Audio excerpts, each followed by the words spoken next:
안녕하세요. 저는 현재 대전에 거주 중인 30대 중반의 여자입니다. 친구나 가족이 아닌 다른 사람에게 제 인생 이야기를 한다는 게 이렇게나 용기가 필요한 것일 줄은 몰랐네요. 이렇게 사연을 보내기까지 자그마치 2주의 시간이 걸렸거든요. 제가 사연을 통해 하고자 하는 이야기는 제 인생 중 가장 큰 획을 그었던 결혼이라는 주제입니다. 일단 제 결혼의 결말은 이혼으로 끝이 났어요. 결혼한 지 3년 만에 이혼을 하게 되었죠. 친구들이 말하기를 혼인신고 잉크도 마르기 전에 이혼한 것 아니냐며 우스갯소리를 하고는 한답니다. 제가 이혼을 하게 된 가장 큰 이유는 남편이었던 그 사람의 습관적 통보, 그리고 습관적 얼렁뚱땅이었어요. 지금도 그 당시를 생각하면 먹은 밥이 얹힐 것 같습니다. 그 사람은 늘 통보를 해왔어요. 그건 연애 시절에도 마찬가지였죠. 나 군대야!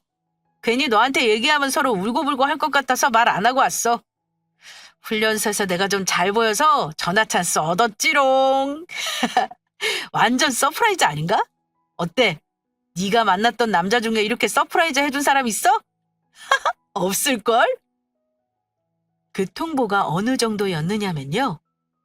정신 나간 인간이 군대를 가고 나서 저한테 전화로 자기 군대에 입대했다고 했습니다.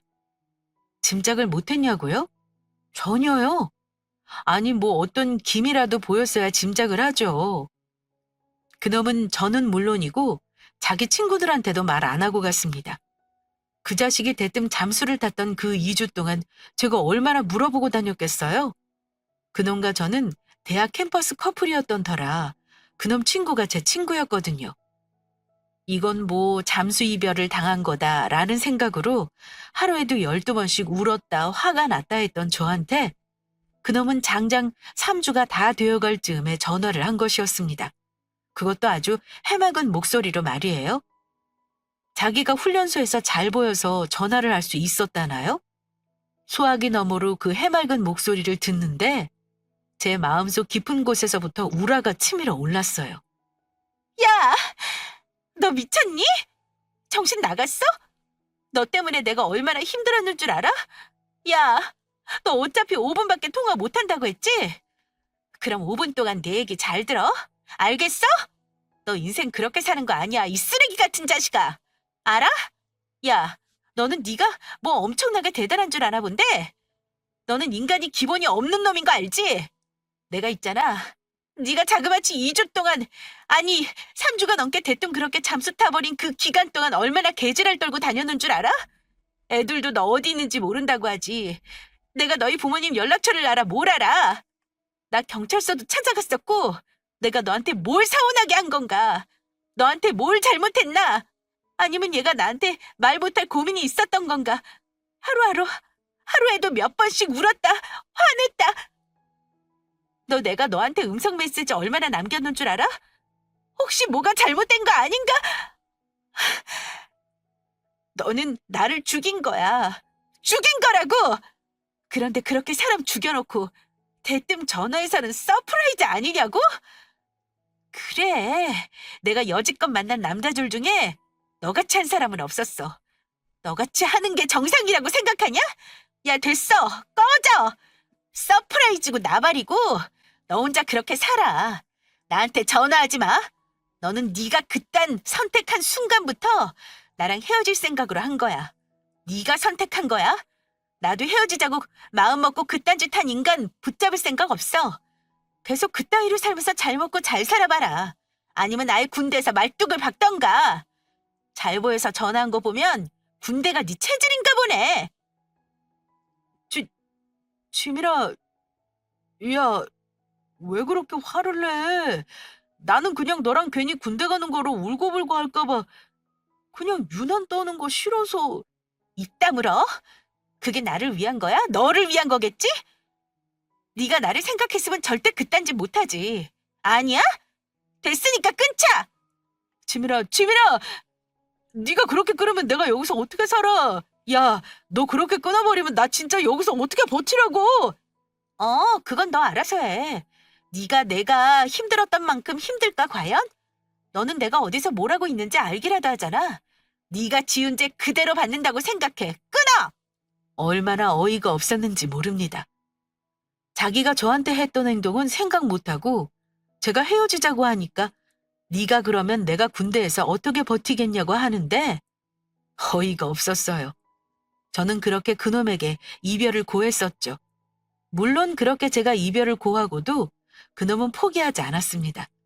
휴가를 나올 때마다 제게 찾아와 사죄를 빌었고 전역을 하고 복학해서도 내내 제게 사죄를 빌었어요. 어느 정도 하다 포기하겠지 했는데 몇 년을 그렇게 잘못했다 한 번만 용서해달라 비는 그놈을 보며 의외의 모습에 저는 멍청하게도 마음을 다시 열게 되었습니다.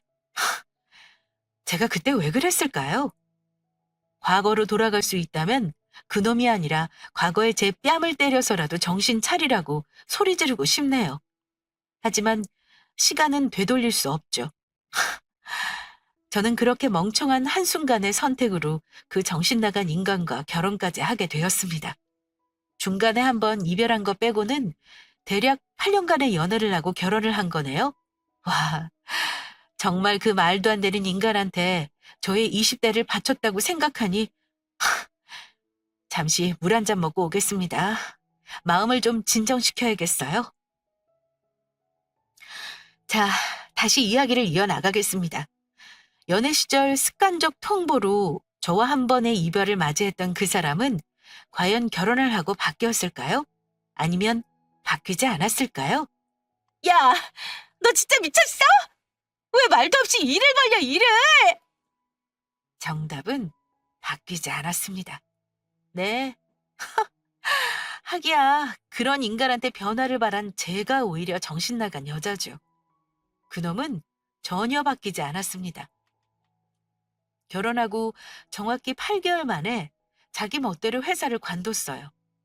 저한테 상의 한마디 없이 말입니다.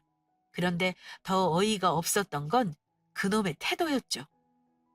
아우, 귀 아파! 너는 무슨 여자가 목청이 그렇게 크냐? 나 귀 안 먹었어. 어? 귀 안 먹었다고요, 아주머니. 아우, 진짜. 나도 다 생각이 있어서 그만둔 거거든? 진짜 자기는 가만 보면 나를 너무 무시한다니까. 내가 그렇게 대책 없는 인간 같아? 아, 알아. 또 나 군대 갔을 때 얘기 꺼내려는 거지?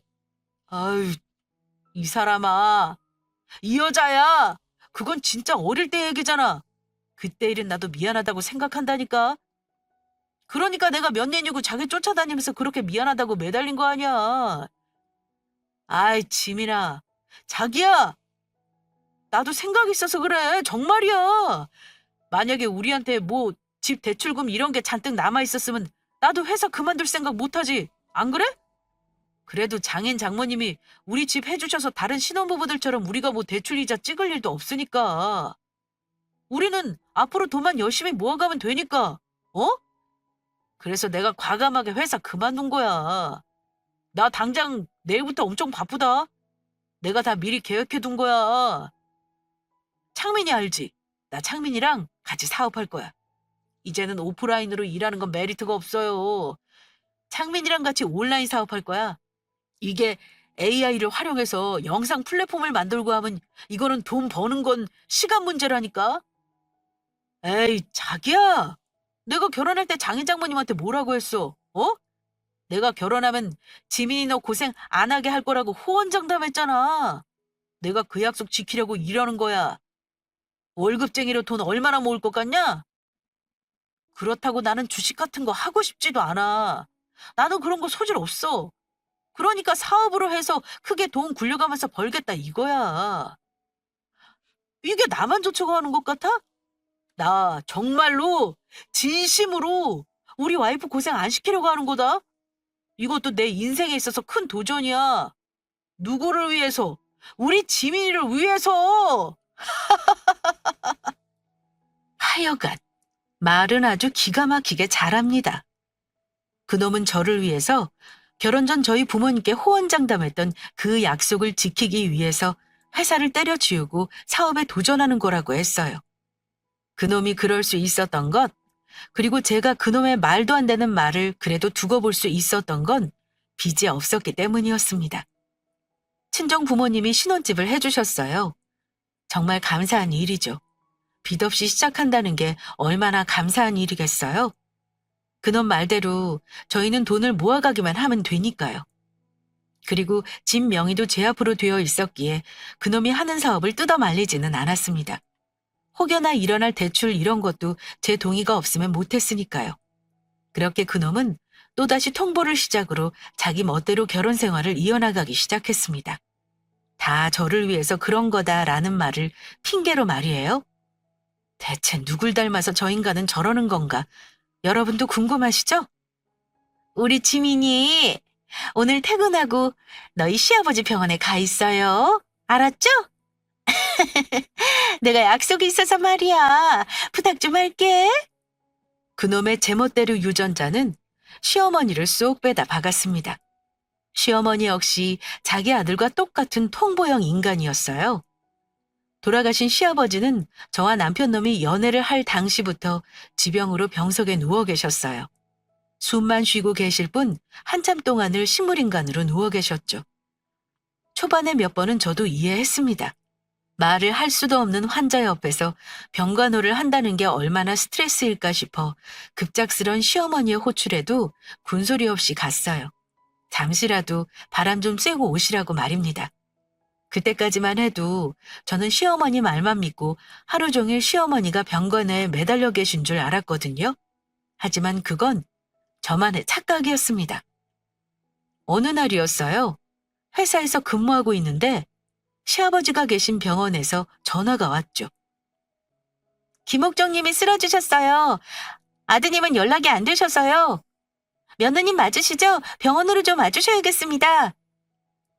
얼마나 놀랐는지 몰라요.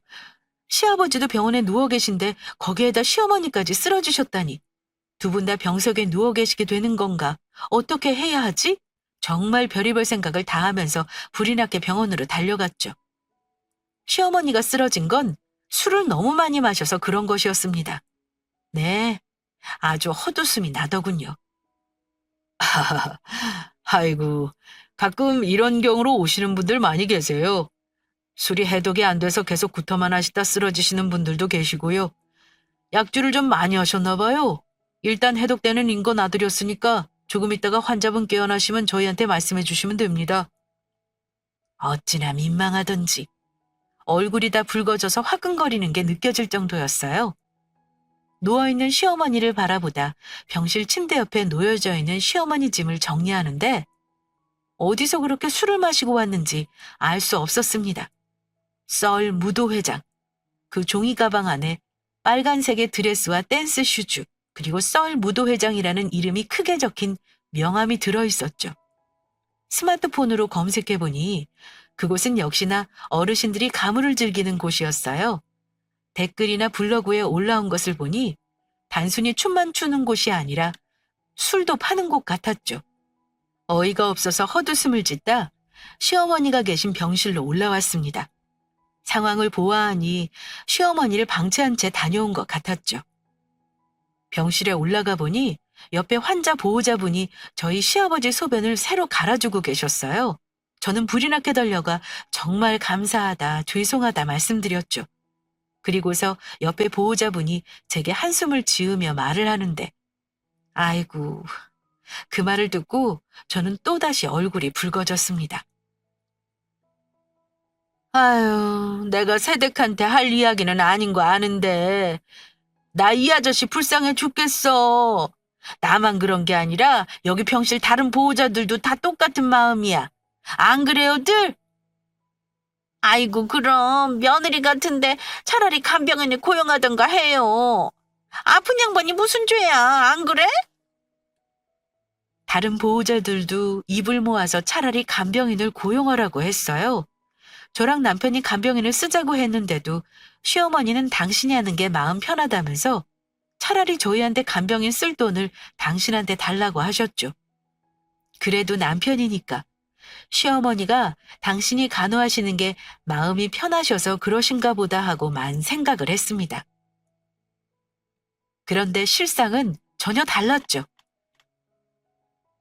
아니, 아무리 뭐 나이 들어서 누워있다고 해도 자기 남편이면은 안쓰러워서라도 더 악착같이 간호해야지 않나 싶어.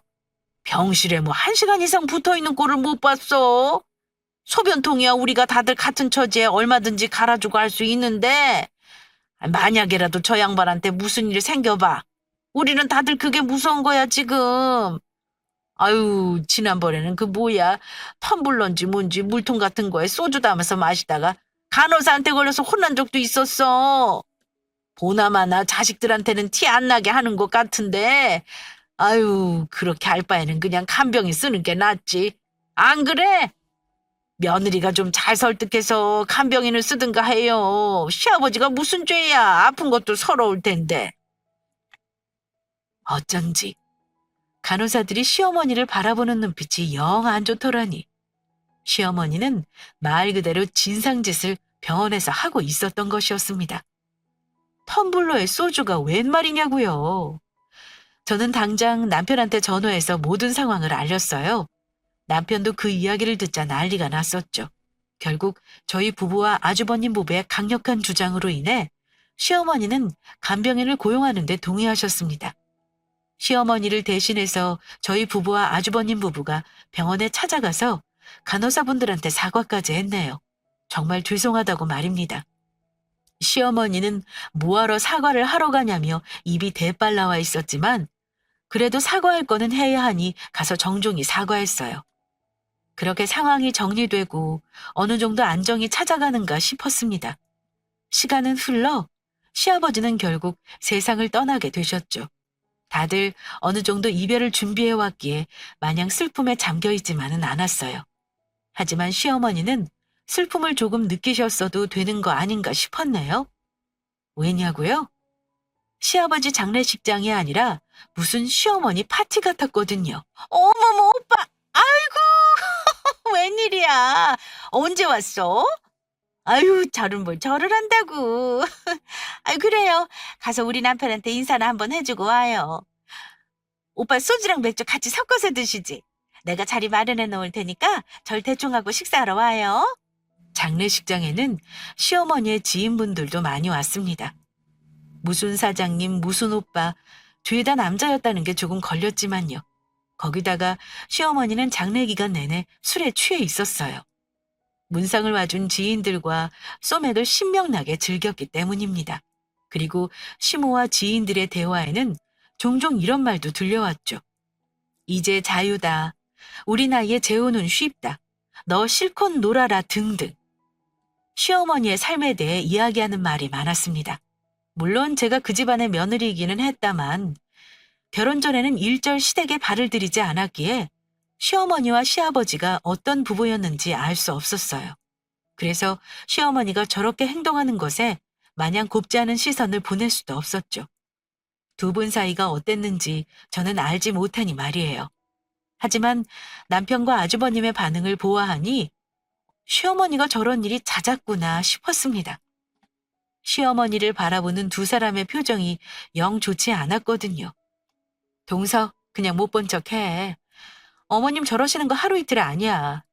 아버님 편찮으시기 전에도 어머님이 춤바람 나서 허구한 날 두 분이서 싸우고 난리도 아니었어. 우리 애들 아빠랑 서방님 중고등학교 때부터 춤바람 들어서는 그 바람도 엄청나게 피우고 했었는데 특히 우리 애들 아빠한테는 모른 척해. 알았지? 괜히 아는 척하면 일 커지니까. 네. 시어머니는 남편과 아주버님이 청소년기를 보낼 때부터 춤바람과 바람을 많이 즐겼다고 했습니다.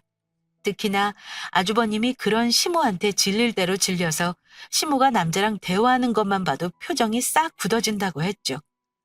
그런데도 시어머니는 니들은 니들, 나는 나를 시전하면서 꿋꿋하게 당신의 오빠들, 당신의 사장님들과 신명나게 소맥을 즐겼습니다. 그렇게 정신없고 시끌벅적한 장례를 마치고 그때부터 제 인생에는 또 한 번 폭풍이 불어닥치기 시작했어요. 당분간만 함께 사는 거니까 잘 모셔두려. 자기도 이제 대충 알겠지만 엄마가 형은 좀 불편해하잖아. 그래서 아무것도 없는 텅 빈 집에 엄마 혼자 계시게 하는 것도 영 마음에 걸리고 해서 당분간만이니까 자기가 조금만 이해해주라. 나도 신경 많이 쓸게. 어? 남편은 이번에도 저와 상의 한마디 없이 시어머니를 모시고 저희 집에 왔어요. 아버지가 돌아가셔서 어머니가 쓸쓸하실 것 같다면서 말입니다. 글쎄요. 장례식장에서 본 시어머니의 모습을 봐서는 자기 인생을 잘 즐길 것 같았지만 만약에 입장이 바꿔서 우리 부모님이 저런 상황이라면 나였어도 마음이 쓰였을 것 같기에 알겠다고 했습니다. 하지만 시어머니와 함께하는 하루하루는 저한텐 스트레스의 연속이었어요. 저를 힘들게 했던 것 중 하나는 시어머니의 물 취향이었습니다. 물 취향이 뭐냐고요? 마시는 물, 그놈의 물 때문에 얼마나 피곤했는지 몰라요. 예, 너는 젊은 애가 먹는 거에 뭘 그렇게 돈을 아낀다고 그러니? 사람들이 왜 비싼 건 물 건너온 것 찾는 줄 알아? 어쨌든 서양 애들이 우리보다는 발전했으니까 더 나은 것 먹으려고 비싼 돈 주면서 그걸 찾아 먹는 거야, 응? 나는 삼다수 이런 거 먹으면 물 비린내 나서 못 먹겠으니까 애비양 좀 시켜라. 요즘 배달시키면 다음날 바로 올 것 아니야. 알겠니? 일단 오늘 퇴근해서 오는 길에 애비양 한 4병만 사와봐. 그거면 내일까지면 버틸 수 있겠지 뭐. 아휴, 나 지금 일어나서 저녁까지 물 한 모금을 못 마셨어. 퇴근하면 다른 데 들르지 말고 곧장 애비양 사서 집으로 와라. 응? 목 탄다.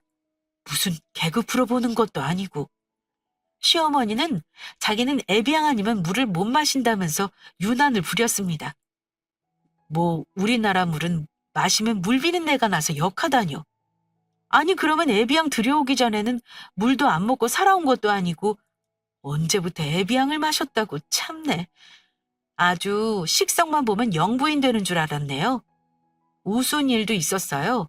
제가 정신이 없어서 그놈의 애비양을 못 시킨 날이 있었거든요. 그런데 저도 그 당시에 회사 일이 많아서 몇 날 며칠을 잠도 못 잔 상황이라 도저히 밖에 나가서 그걸 사올 힘이 없는 거예요. 남편 놈도 당시에 뭐 일이 바빠서 집에 새벽이나 되어야 들어오던 시기였죠. 그래서 이걸 어떻게 해야 하나 하다가 분리수거 해놓으려고 봉투에 담아둔 에비앙 물통에 몰래 수돗물을 담았죠. 그리고 그거를 그대로 티 안 나게 시모 앞에서 따라서는 건네주었습니다. 하도 물맛이 어쩌고저쩌고 하길래 한편으로는 진짜 시모가 물맛 차이를 알면 어쩌나 걱정을 했었죠. 근데 두근거리는 마음으로 시모가 물 마시는 걸 지켜보았고 시모는 물 한 모금을 마시더니 미간을 살짝 찡그렸어요. 저는 걸렸구나 싶었습니다. 역시 애비양이지. 아우, 아니 서양 애들은 물에 뭔 짓을 하길래 물도 이렇게 맛난다니? 너도 이참에 애비양으로 마셔라. 응? 뭐 그거 돈 얼마나 든다고. 물 사 먹는데 돈을 아끼냐? 너도 한 잔 줄이야? 아, 아니요. 저는 괜찮아요, 어머니. 어머니 많이 드세요. 물맛을 알기는 개뿔. 그냥 상표만 따지는 거였습니다. 그 안에 담긴 물이 수돗물인 줄도 모르고 시모는 물맛이 너무 좋다며 꿀꺽꿀꺽 물을 마셔대더군요.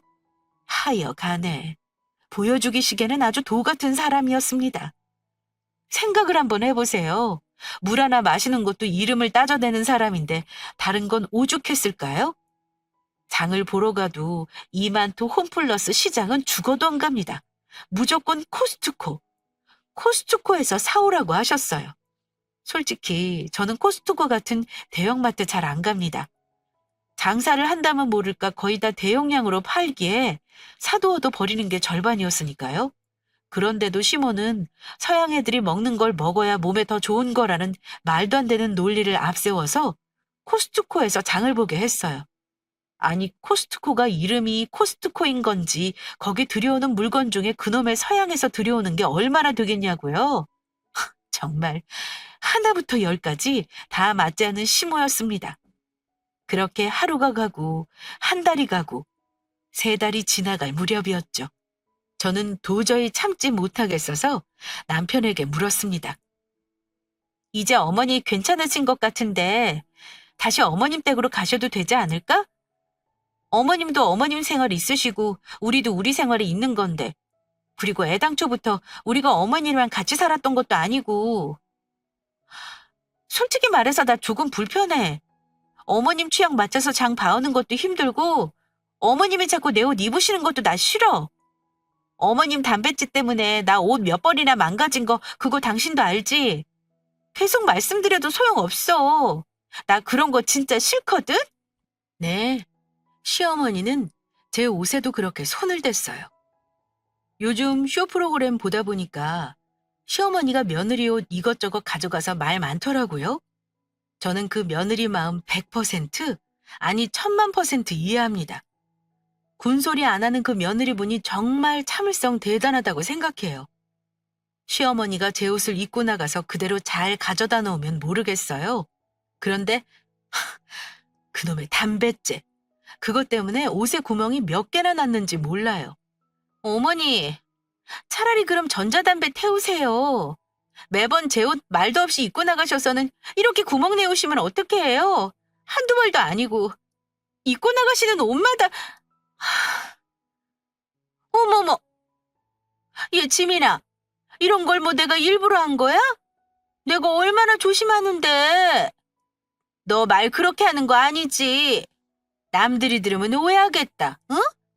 그리고 너랑 나랑 남도 아니고 가족인데 고작 옷 한 벌 입고 나가는 것 가지고 내가 너한테 일일이 연락해서 허락 맡아야 하는 거야? 아이고, 나 너무 서운하다, 응? 뭐, 나 혼자만 지민이 너 내 딸 같다고 내 가족이라고 생각하는 거니? 어머머, 너 그렇게 안 봤는데 애가 어쩜 그렇게 매정하니? 응? 저는 제가 살면서 시어머니한테 전자담배를 피우는 게 어떻겠냐는 말을 하게 될 거라고는 정말이지 단 한 번도 생각해 본 적 없었어요. 오죽하면 제가 저런 말을 했을까요? 시어머니는 그런 저의 말에도 자기가 망가뜨려 놓은 옷을 눈앞에 들이밀어도 전혀 타격을 받지 않았어요. 오히려 제게 서운하다는 말을 해댔죠. 가족끼리 뭘 그렇게 따져대냐고 말입니다. 자기는 저를 딸같이 생각했는데 제가 너무 차갑게 굴어서 서운하다나요? 아니 대체 그게 무슨 논리인지 어떤 엄마가 딸내미 옷에 담뱃재를 떨어뜨려서 구멍을 내오냐고요. 그걸 남편이 몰랐던 것도 아니었어요. 하지만 그놈은 늘 자기 엄마를 이해해달라, 자기가 말 잘했다라고 얼렁뚱땅 넘어갈 뿐이었습니다. 이제는 시어머니가 댁으로 돌아가셔야 하지 않겠냐 말했을 때도 똑같았어요. 에이, 엄마가 자기를 편하게 생각해서 그러신 거지. 그리고 말이 나와서 하는 말인데 엄마가 자기한테 되게 서운해하는 거 알아? 엄마는 너를 딸처럼 생각하는데 네가 너무 선 긋는 것 같아서 서운하시대. 가까워지고 싶어도 네가 자꾸 밀어내서 불편해지는 것 같다고. 자기가 너무 예민한 거 아니야? 옷이야 새로 사면 되는 거지 뭘 그런 걸 가지고 그렇게 하나부터 열까지 다 얘기를 해. 그런 거 다 따지고 들면 그거는 뭐 남으로 지내자는 거 아니야? 내가 엄마여도 서운하겠다. 솔직히 엄마 모시고 살면서 불편한 것보다 좋은 게 더 많은 것 같은데. 자기나 나나 퇴근하고 집에 왔을 때 엄마 있으니까 더 사람 사는 집 같고 좋잖아. 나는 같이 살아서 좋기만 하고만 뭘 그렇게 빨리 나가게 하려고 그래. 이제 겨우 3개월 돼 가는데. 그거는 자기 어머니니까 자기는 편한 거겠지. 나는 아니야. 그리고 옷을 사고 말고가 중요해서 내가 얘기하는 거야? 그래. 어머니가 나를 정말 딸처럼 생각하신다고 하자. 세상에 어느 엄마가 딸 옷 입고 나가서 그렇게 담배빵을 해오니? 그게 말이나 돼? 나는 있잖아. 내가 어머니랑 전자담배를 피우셔라. 뭐 이런 얘기 하는 것도 너무 스트레스야. 어떤 며느리랑 시어머니가 전자담배를 피운 애 만에 그런 얘기를 하고 있겠냐고. 퇴근하고 집에 와서 어머니 계시면 좋지 않냐고? 그래, 좋지. 좋을 거야. 그런데 그거는 어머니가 그냥 보편적인 어머님들 같을 때야 가능한 말이지. 퇴근하고 집에 오면 화장실 가서 방향제 먼저 뿌리기 바빠. 왜? 왜겠니? 어머님이 자꾸 거실 화장실에서 담배 피우시니까 그거 냄새 빼려고 내가 방향제를 몇 통이나 쓰는지 알아? 여기가 무슨 어디 호프집이야? 우리 집 화장실이 무슨 호프집 화장실이니? 그걸 내가 하루 이틀 얘기해? 내가 당신한테 얘기하면 당신은 그거 어머님한테 제대로 말씀드리기나 하는 거야? 하긴 제대로 드리기나 했겠어. 또 얼렁뚱땅 좋은 게 좋은 거지 하고 넘어갔겠지. 이게 내가 예민한 거고 내가 선 긋는 거야? 그래. 그럼 나 차라리 어머니랑 가족같이 안 지내고 선 그을래. 차라리 남처럼 지내는 게 내가 속이 편하겠어. 야, 박지민. 너 진짜 말 계속 그따위로 할 거야? 뭐? 남처럼 지내는 게 편하겠다고? 야, 우리 엄마가 남이야? 너 진짜 그럴래? 그러면 너 때문에 엄마가 담배를 끊어야 되는 거야? 나는 엄마가 담배 피는 거에 대해서 뭐라고 말할 생각 없어. 엄마도 엄마 취향이 있는 건데 그걸 내가 왜? 너 때문에? 네 눈치 봐야 하니까 우리 엄마한테 담배를 끊으라고 하라고? 나는 그러기 싫어. 내가 왜 너 때문에 우리 엄마한테 싫은 소리를 해야 하는 건데? 나 때문에?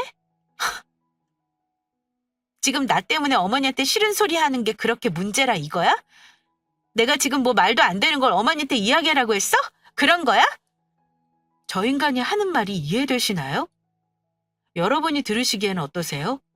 저 인간은 저랑 결혼하지 말고 그냥 자기 엄마랑 둘이 살았어야 하는 인간 맞죠? 제가 저 때 했던 생각이 맞는 거죠?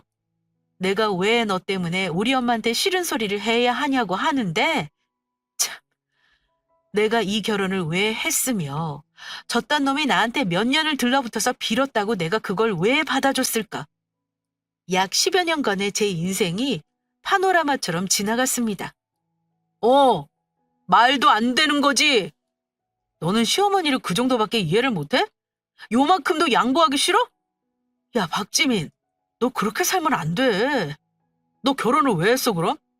그렇게 네 마음대로 그렇게 이기적으로 살 거면 너 혼자 살지 못하러 결혼을 했냐? 야, 결혼은 너 혼자만 사는 게 아니야. 결혼은 가족이야, 가족. 가족을 만드는 거라고. 그런데 네가 지금 하는 짓을 봐봐. 어? 네가 지난 몇 개월간 우리 엄마한테 눈치 준 걸 한번 생각해 보라고. 그리고 나 지금 일 힘들어서 여기저기 돈 벌어 다니는 거 그것도 뻔히 알면서 내 속을 이렇게 박박 긁어야겠냐? 너는 왜 이렇게 사람이 눈치가 없어? 좀 상황을 봐가면서 나 잘났다고 떠들던가. 와, 내가 너한테 왜 그렇게 빌빌 빌면서 매달렸을까? 어? 나는 네가 이렇게 이기적인 사람인 거 알았으면 너한테 잘못했다고 빌지도 않았어. 나랑 연애했던 박지민은 대체 어디로 가고 이렇게 못된 여자가 나타나냐? 어? 다른 의미로 그놈 역시 저와 결혼한 걸 후회한다는 뉘앙스로 말을 하더군요. 제가 이기적인 사람인 줄 몰랐답니다. 제가 정말 이기적인 사람인가요? 내 옷, 말도 없이 잊지 말아라. 화장실에서 담배 피지 마시라. 집안에서 술 먹고 나면 술병은 치워달라. 어머님 친구분들 모시고 오실 때 얘기 좀 해달라. 이런 거 얘기한 게 제가 이기적인 건가요? 대체 누가 이기적이라는 건지, 누가 못돼 먹었다는 건지 저는 이해가 가지 않았습니다. 그래서 그놈한테 물었어요. 너 지금 무슨 뜻으로 그 말을 한 거냐고 말입니다. 뭐야 지금? 그래서? 나랑 결혼한 거 후회한다는 거야? 그래? 야, 말을 똑바로 해. 할 거면. 옛날에 내가 어디 갔냐고? 야, 나 이렇게 만든 게 누군데? 내가 처음부터 이랬어? 어머님 우리 집에 오셨을 때 내가 그때 처음부터 이랬냐고? 내가 정말로 처음부터 이렇게 불만이 있었으면 당장 내 머리로 벼락이 떨어져. 됐고, 나는 너랑 우리 둘 사이에 문제 아닌 거로 싸우기 싫어. 그러니까 다음 주 안으로 어머님 모셔다 드려. 알겠어? 내가 이렇게까지 얘기했는데도 네가 싫다고 하면 나도 더 무슨 말을 할지 모르겠다. 엄마, 못 모셔다 드려. 엄마 집 팔았어. 형이랑 형수 장사하는데 가게 확장해야 한다고 해서 우리가 모시겠다고 하고 그 집 팔았어. 그 집 팔은 돈은 전부 다 형이랑 형수한테 줘서 이제 아무것도 없어. 아니, 그냥 준 건 아니고 형이랑 형수가 자리 잡히는 대로 달마다 나눠서 엄마한테 갚기로 했어. 돈 다 갚으면 엄마 직구해서 그때 모시고 나가든가 하면 되잖아. 내가 이렇게까지 다 얘기를 까발려야겠냐? 그냥 좀 조용히 넘어갈 수 있었잖아. 여러분, 저 말 들으셨죠? 이번에도 저한테 말 한마디 없이 그놈은 모든 걸 결정했습니다. 저한테 상의 한마디 없이 시어머니를 모시고 살기로 결정을 한 것이었죠. 그러면서 저한테 대체 왜 몇 개월만 모시고 살자고 한 거였을까요? 아주버님이라는 인간이나 형님이라는 인간은요? 왜 아무도 저한테 말 한마디 안 해주었던 걸까요? 여러분은 이해가 가시나요? 전날 그 자리에서 저딴 말을 듣는데 저는 이건 아니다라는 생각이 굳건하게 들었습니다. 남편이라는 인간한테서 저 따위 말을 듣고 저는 한참 동안 고개를 숙인 채 말없이 생각에 잠겨 있었어요. 자기가 왜 그렇게까지 다 까발려야 하냐 씩씩거리며 화를 내던 그 자식도 제가 한참 동안 말이 없자 점차 제 눈치를 보기 시작했죠. 자기야, 주민아, 갑자기 왜 말이 없어? 화, 화났어? 아니, 나는 그게 아니라 아무래도 당신도 심란할 테고 지금 나 일도 정신 없어서 굳이 일일이 다 말하고 싶지 않았어. 괜히 얘기하면 상황만 더 심각해질 것 같기도 하고 일단은 나 일 마무리되면 그땐 자기한테 이야기하려 했었어. 알잖아. 나 신중한 걸. 괜히 섣불리 얘기해서 상황 악화시키고 싶지 않았어. 그랬어? 상황을 악화시키고 싶지 않았어? 아, 너희 식구들 다 너랑 같은 생각이었나 보네? 상황 악화시키고 싶지 않아서 너나 네 형이나 네 형수나 네 엄마나 나 하나 두고 꼭 입 다물고서 사람 바보 만들었구나? 니들 식구들 말대로 상황 악화시키고 싶지 않아서?